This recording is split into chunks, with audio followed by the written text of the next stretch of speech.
Hello and welcome to World News on VOP TV. I am Jude Ikami Jude.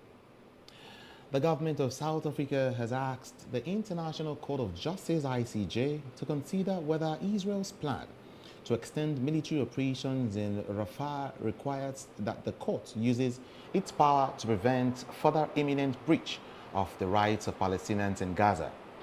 It said in a statement that the court may at any time decide to examine proprietary motu whether the circumstances of the case require the indication of provisional measures which ought to be taken or compiled with by any or all of the parties. The South African government added it was gravely concerned that the unprecedented military offensive against Rafah has already led to and will result in further large-scale killing, harm and destruction, the statement said.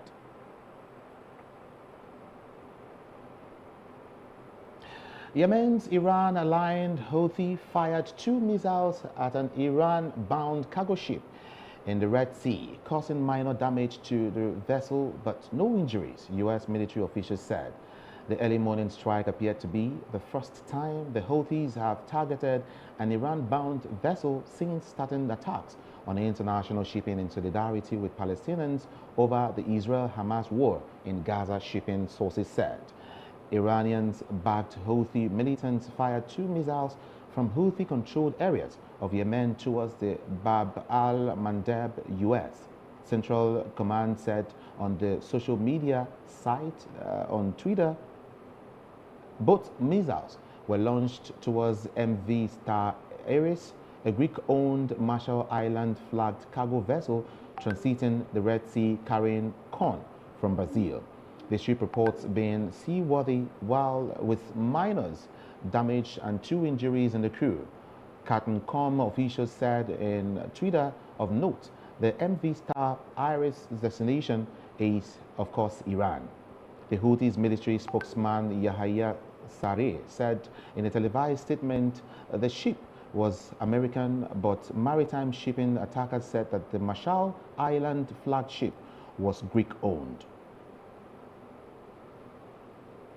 In the meantime, Iranian former Minister Hussein met with Hamas's political bureau head Ismail Haniyeh in Doha, Qatar. Last week, he traveled to Lebanon to meet Hezbollah and Hamas officials as Israel's war on Gaza threatens a regional flagration. Qatar is the third and final leg of the top Iranian diplomats' regional tour that began on Friday and earlier took him to Syria and, of course, Lebanon. Regional developments, including the Gaza war as well as bilateral relations, were on the agenda as the negotiations in Syria and Lebanon, where he met government officials and resistant leaders. On Monday, Iran's foreign minister met with Qatar's prime minister and foreign minister Mohammed bin Abdulrahman bin Jassim Al Thani for talks on the Gaza war.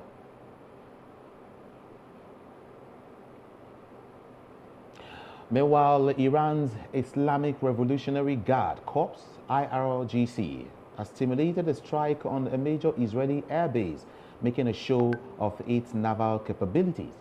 Footage aired by the state television on Tuesday showed that the IRGC fired a range of monumentations from ships and, of course, submarines. The war game appears a clear message as Israel's war on Gaza escalates and tensions rise across the region. The footage showed that the IRGC launched missiles from the 2 locations at a recreation of the Palmachim Air Base in Israel. The base is a critical operations center for the war on Gaza. It also fighters jets in multiple ranges and receives wounded Israeli soldiers for treatment. Prime Minister Benjamin Netanyahu announced at Palmachim last month that Tel Aviv will not hesitate to attack Iran. A large number of at least 2 variants of were shown being launched and hitting targets with a claimed precision of under 4 meters, that is about 13 feet. State television called the Palmachim in central Israel in the last air base of the Zionist regime in occupied territories. And still in Iran, the United States have seized a Boeing 747 cargo plane that Iran sold to from Tehran. The U.S. Department of Justice announced late on Monday that it had taken custody of the aircraft after Argentina grounded it 18 months ago. Washington says that the state of the plane to Venezuela in 2022 by Iran's Maha Air violated its sanctions on Tehran. The U.S. has imposed sanctions on the airline due to its affiliation with the Islamic Revolutionary Guard, that is the IRGC Mahan Air.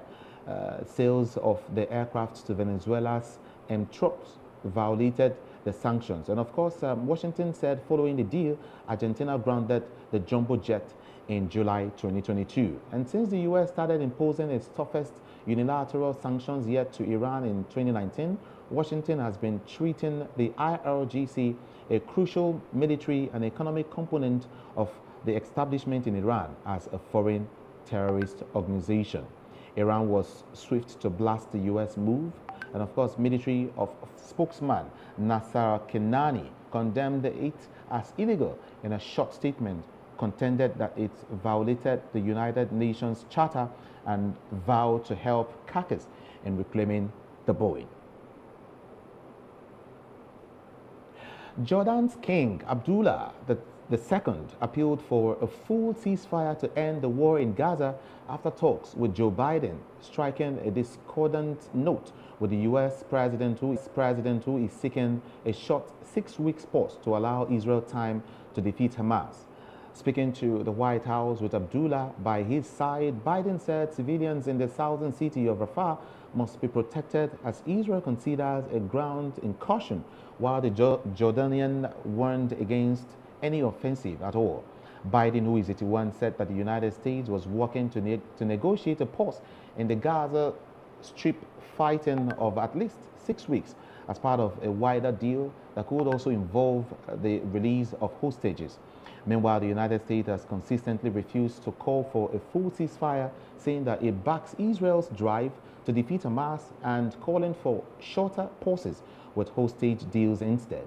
However, Biden has also started to take a harder line with key U.S. ally Israel, saying last week that said Israel's response in Gaza Strip had been over the top. The French Foreign Ministry says it will ban 28 Israel settlers who use violence against Palestinian civilians in the occupied West Bank from entering the European country. The measures will also include sanctions, come as violence perpetrated by settlers against the Palestinian population has increased in recent months. France reaffirms its firm condemnation of its unacceptable violence, the ministry said in the statement.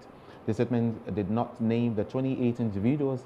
Earlier this month, the US and the UK announced separate measures against just 4 settlers. UN figures show that daily settler attacks have more than doubled since the war started on October the 7th. The U.S. President Joe Biden has affirmed that the United States is actively engaged in negotiations a minimum 6 weeks ceasefire in the ongoing conflict between Israel and Hamas in Gaza. Following a meeting with King Abdullah II of Jordan at the White House on Monday, Biden spoke to reporters, underscoring the collaborative efforts of the U.S. and other stakeholders in pursuing a cessation of hostilities in Gaza and working towards the release of hostages held by Hamas. Biden conveyed the U.S. is committed to brokering a deal with establishing an immediate and sustainable period of calm in Gaza lasting at least 6 weeks. While acknowledging remains gaps in the negotiations, he emphasized his ongoing encouragement of Israeli leaders to protest in their effort to reach an agreement. Additionally, he reassured that the United States is dedicated to utilizing all available resources to facilitate the ceasefire. China has joined growing international calls for Israel to halt military operations in Gaza following a raid in which 2 hostages were rescued and scores of Palestinians killed. The Foreign Ministry in Beijing added in a brief statement today that Israel should do everything possible to avoid casualties among innocent civilians and prevent more devastating humanitarian disaster in Rafah. Israel has signaled its ground offensive may soon target Rafah, the town where the hostages were freed by the aid. China has consistently opposed the Israeli offensive, calling from the start for a ceasefire and talks to find a permanent solution to the crisis. Meanwhile, the health ministry in Hamas-run Gaza explained that the bodies of 133 people killed in Israeli strikes have been taken to hospital in the war-ravaged territory over the past day. Hospitals also received 162 wounded patients, the ministry mentioned.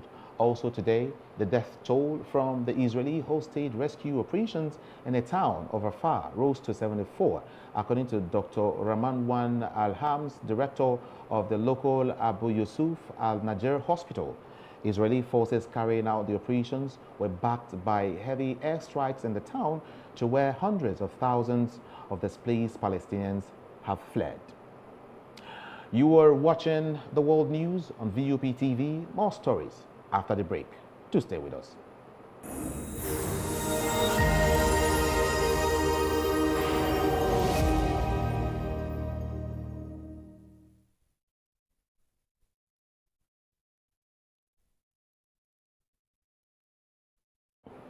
Now, welcome back. Kremlin spokesperson Dmitry Peskov stated today that Russia hopes Armenia and Azerbaijan will continue their peace negotiations after reports of military flare-ups near the border of two countries. Earlier today, the Armenian Defense Ministry said that 4 Armenian soldiers had been killed on the southern borders by gunfire from Azerbaijan. Azerbaijan's authority called it a retaliation operation in response to earlier provocations. Azerbaijan's border service said that it would retaliate with more serious and decisive measures upon any future provocations. The Armenian Ministry of Defense also said in a telegram statement that Azerbaijani's gunfire resulted in 4 killed in actions and wounded on the Armenian side. The spokesperson called on the incidents alarming news and urged both sides to show restraint and steer clear of any further actions that could be perceived as provocative by the opposite side.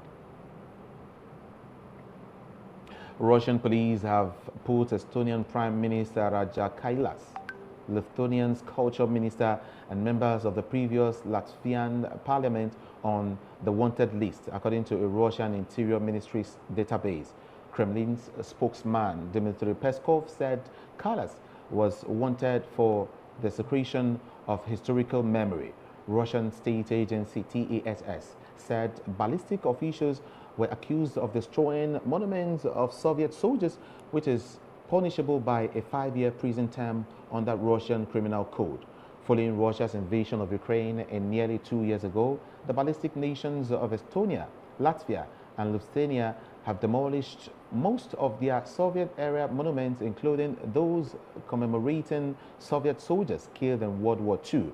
In response, the head of the Russian Investigative Committee, Alexander Batskrekin, ordered a criminal investigation into the matter. Russian Foreign Ministry spokesperson Maria Zaleskova said this is only the beginning. Crimes against the memory of the world's liberators from Nazism and fascism must be protected, she said.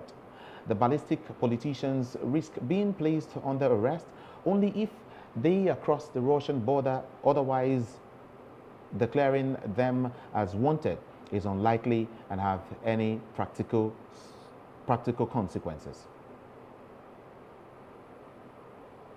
And in the meantime, a bipartisan majority in the U.S. Senate voted 70 to 29 to advance a $95 billion foreign aid package, despite warnings from House Republicans that the bill may never receive a vote.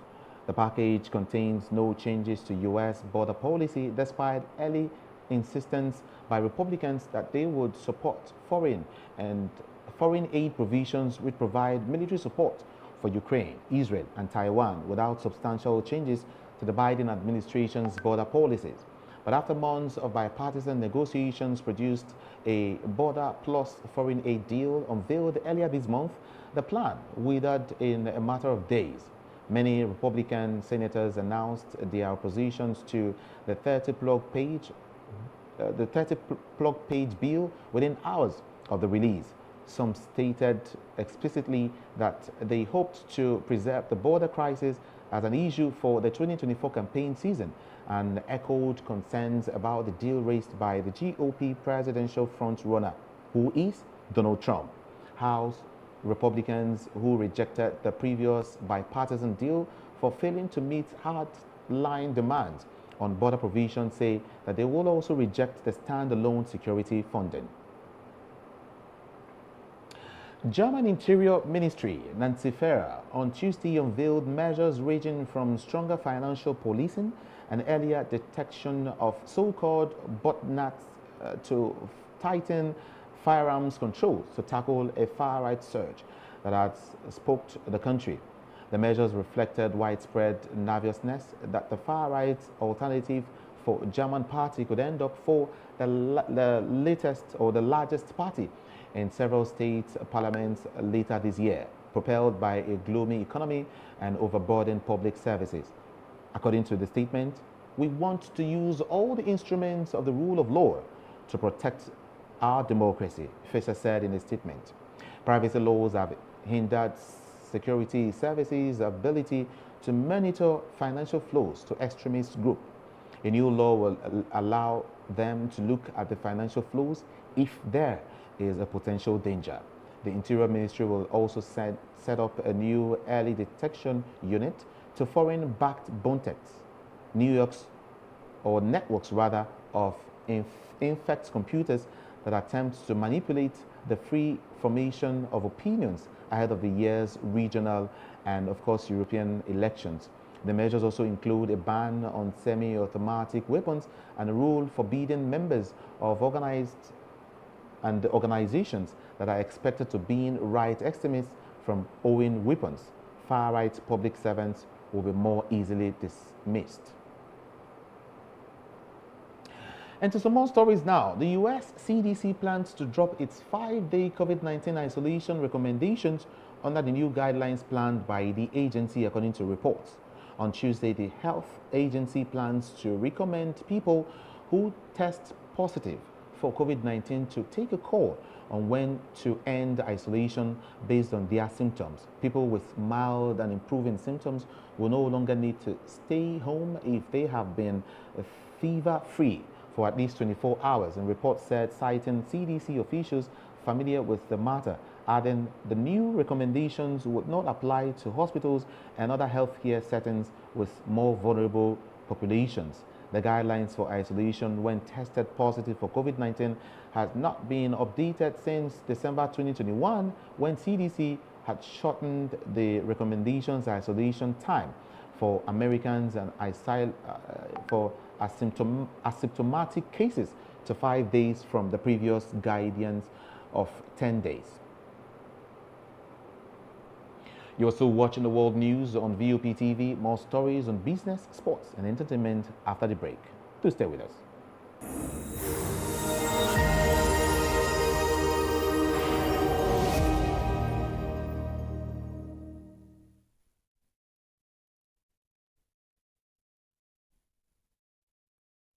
Welcome back. And in the world of business, golf icon Tiger Woods has embarked on a new venture following the conclusion of his long-lasting partnership with Nike.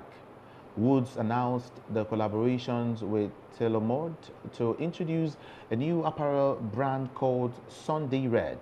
The announcement was made during a press conference in Pacific Palisades, revealing plans for the brand to expand its offerings to include women and children's styles as well as footwear. This development marks a significant transition for Woods after his 27-year association with Nike, which recently bid farewell to the golf legend through an Instagram post.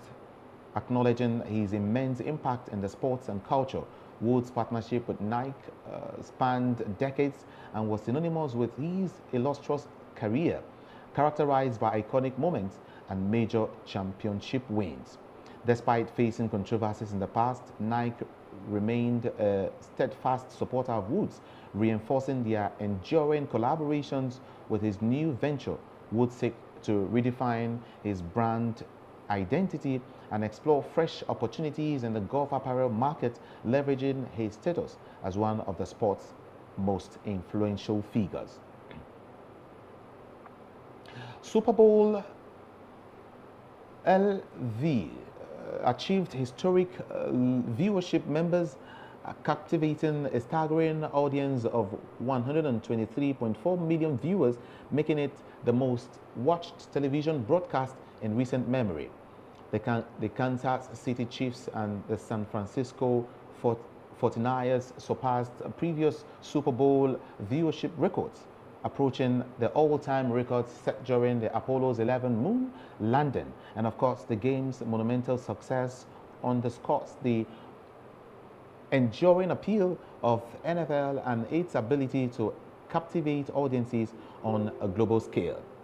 Broadcast on CBS Paramount with additional simulcast on Univision and of course Nickelodeon, Super Bowl LV3 captivated viewers with its compelling narrative and thrilling conclusion.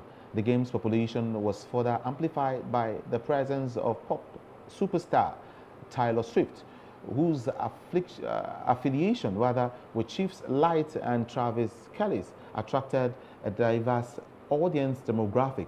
Swift's influence occupied with the NFL's strategic initiations and innovations contributed to the Super Bowl's immense viewership, solidifying the status as a cultural phenomenon.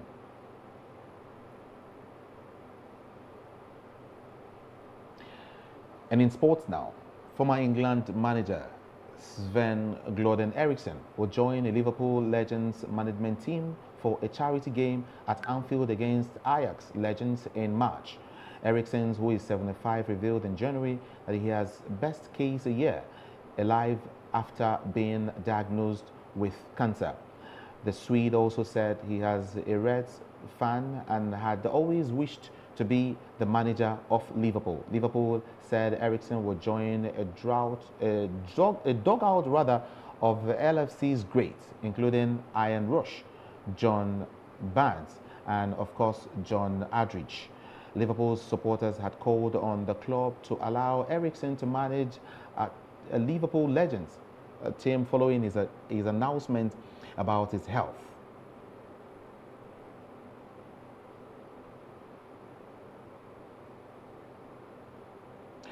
Almeria set a record for the longest winless start to a La Liga season with a 0-0 draw against Atletico Bilbao. The draw means Almeria remains bottom of the table with 7 points after 24 games and 13 points safety. Monday's result also saw them equal Levante's 27-match record winless run in La Liga. America's barren streak includes games at the end of the last term. Almeria's held on for their points despite playing the final 37 minutes with 10 men with large Ramazanian's red card. And of course, Derby County holds the record for the worst season in the history of Europe's Big Five leagues with 11 points in the 2007-2008 Premier League campaign. Bilbao remains fifth in La Liga after picking up a point on Monday and are 2 points adrift at Atletico Madrid in the fourth.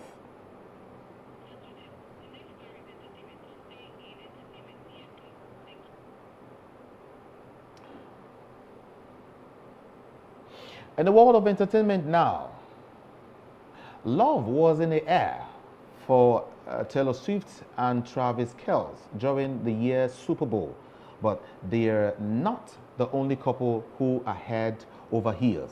Usher and his partner Jen Gilchenia got married in Las Vegas just hours after the R&B superstar's headline appearance at the Super Bowl halftime show. Well, according to their marriage certificate, which was released publicly on Monday, the couple tied the knot at Vegas weddings, with Usher's mother being one of the witnesses. Usher, who is 45 years old, and his woman, who is 40 years old, have been together since 2019 and have 2 daughters together. And on Sunday night, Verizon aired a Super Bowl commercial that featured an exciting announcement from Beyonce. New music is on the way. The intricate self-preferring advertisement saw Beyonce playfully wearing a number of different hats, featuring as a live streaming gamer, an AI robot, and even as a candidate for Beyonce of the United States, that is the ROTUS. In the end, the ad led Beyonce fans to a much anticipated announcement. Now, separately on her social media pages, the singer said her new album, Act 2, a follow-up to the 2022 album Renaissance, will be released on March the 29th. Beyonce also released 2 new songs after the Horizon and aired Texas Hold M and, of course, 16 Carriages, both of which featured a country esque twang. And that's a wrap on the world news. Thanks for staying with us. Do well to subscribe to our YouTube channel on Voice of the People TV and, of course, VOP TV Live on other social media platforms. I am Jude, Ikami Jude. Good evening.